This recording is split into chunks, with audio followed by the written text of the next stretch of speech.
What's going on, everybody? CJC presents WandA Workouts and Anime, and we have a fucking banger of a chapter. Now, before we get into the Batman who laughs, question mark, because that's who this certain character reminded me of, but we'll get to that in a second. First off, we always got to start off discussing the latest update in the cover story, in which someone is stealing Yamato's sword.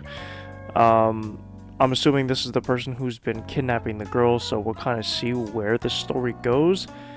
Could it be a prisoner from someone from Wano who escaped? Who knows at this point. But yeah, that's the latest update in the cover story. Now, I must say, I've been a really big fan of them splitting off the Straw Hats to get their own focused story. Like, this arc definitely needs to be more Straw Hat focused. We really haven't gotten so much Straw Hat focus since probably Whole Cake, if we're just being honest.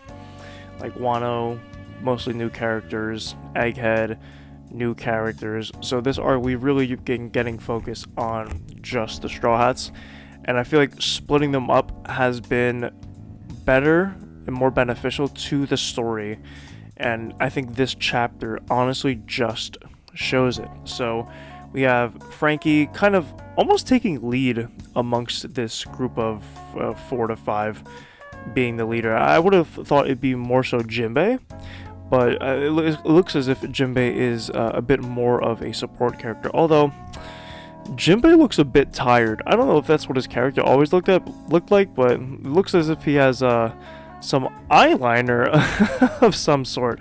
But I do like that they are split, so let's talk about them and where they're at right now. So they've been looking for the main crew for who knows how long at this point. It could have been a day, could have been a couple days, but it's to the point where they've just run out of food and alcohol. So it's definitely been a bit, and it looks as if this boat is just gearing off.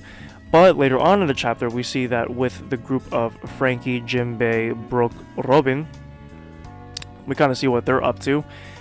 They receive the newspaper that has them stating that they were the ones who attacked Egghead, and they were the ones who killed Vegapunk. And of course, we get Dory and Brogy. So it's interesting. I don't remember this all too well, and please correct me if I'm wrong. But initially their bounty was 100 million berry, and now it changed to 1.8 billion.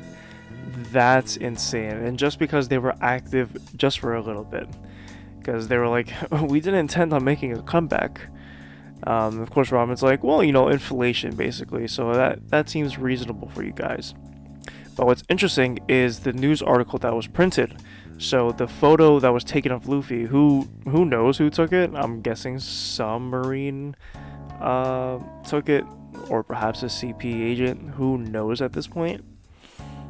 But I like the interaction between Vegapunk and Frankie, where, or Lilith rather, where she's like, oh, so you guys killed me, huh? And then, you know, Frankie's being the very stern one, whereas like we fought tooth and nail to save you.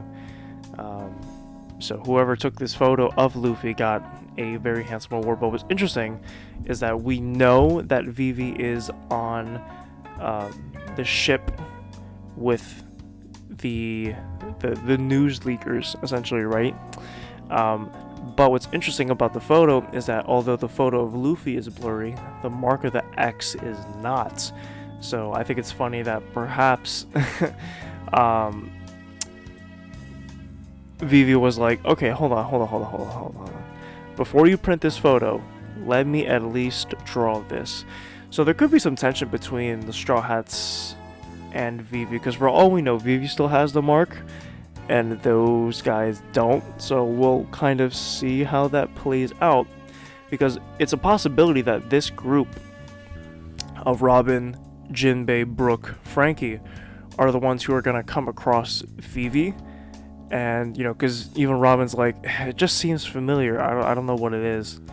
So the fact that perhaps this could lead to some tension, right? Because I don't think Vivi and Robin have interacted, if I'm not mistaken, since her joining the crew. So we'll kind of see how that goes. I think it'll be very interesting to see how that dynamic plays out. But we go back a little bit to see where the gang is, and they are actually in Elbaf. We're not in some guy's ship. We're not in fucking Legoland, New York. We are in Elbaf, and Elbaf is fucking ginormous in scale. Ladies and gentlemen, the artwork in this chapter is top tier. I feel like since Kuma's backstory with the shading and stuff like that, like the artwork for One Piece has been just insane, and I don't want to say Berserk level, but definitely Berserk like inspiration. I love the castle, love the snowy castle. So I guess another snowy island to a certain extent, or perhaps it's snowy per season. So you know we'll see how that goes, or I guess per part of the island. Like one part's gonna snow, one part's gonna be fall, or you know wherever the case might be. But they're out. They escaped. But these the other new giant captains, we have a ship doctor, and then we have the cook Goldberg. Gurdon Goldberg, and I love Sanji's mentality, by the way, of yo, there's a giant babe here. Hello. Frickin' Oda rarely makes ugly women in One Piece, that's for sure. And of course, Luffy's trying to get their attention. You know, he's like, oh, they're probably good guys. And you know, Nami's like, you have to shut up. What are you doing? But what's interesting is that Luffy senses something. Although, what's crazy, there's some giant-ass wolves fucking eyeing them from the bridge. And the bridge, I love this panel of them traveling across the bridge, because it just shows you how ginormous these giants actually are, and how small regular humans are in comparison to the land of Elbaf.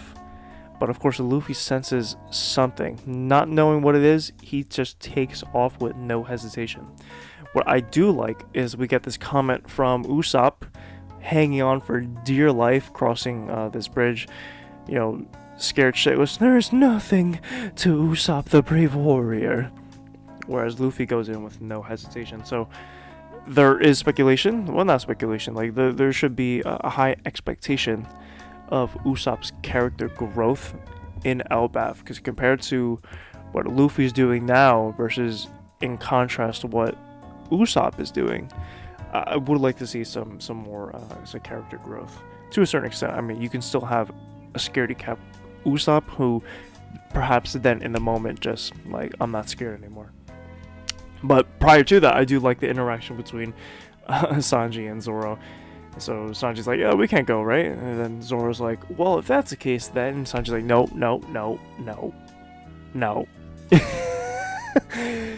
Yo ass cannot be going nowhere solo. We cannot do that. But what we find out is about this accursed prince, the title of chapter 1130. So the Elbaf warriors share with the other Straw Hat crew that's on the ship with Dory and Brogy that there is an accursed prince. So it's interesting. So Hadrudin, I believe, is not I believe, but he is the prince of Elbaf, which that alone is interesting. So I'm curious to see whether Oda goes towards the typical route of what what's Nordic mythology. I believe that's the correct term there. If he decides to go down this typical route, because would Hadrudin perhaps get himself a thunder-like devil fruit? I mean, if that's the case, then did they kill Enel? Like, that I'm very confused on, because I believe Enel's fruit is lightning, or is it thunder, or is there like a different one for thunder and lightning? I don't know, but I would like to see what this devil fruit is that they have as, I guess, a family heirloom, where it's passed down from generation to generations. Whoever the king of Elbaf is right now has this devil fruit. Who knows what it is? We're not sure, but this accursed prince wanted the devil fruit for himself so bad he kills his own father. So perhaps an uncle to Hadrudin, we're not too sure. But or perhaps he was the original prince of Elbaf, and then Hadrudin's family eventually taking over, who then became, I guess, the ruling family. But I think it's funny. I was talking with my friend about this earlier, John, and he said about Lokis Design that they made it seem like in his silhouette he was just some dumb fat fuck. That was his words verbatim. But when they showed Lokis Design, I kid you not, I'm like, this is literally the Batman Who Laughs. I thought verbatim that is who Loki looks like. His design is just fucking incredible. Like, this panel alone of Luffy walking towards Loki. And of course Luffy's like, oh, well, you know, I'm Luffy, the man who's going to become king of the pirates.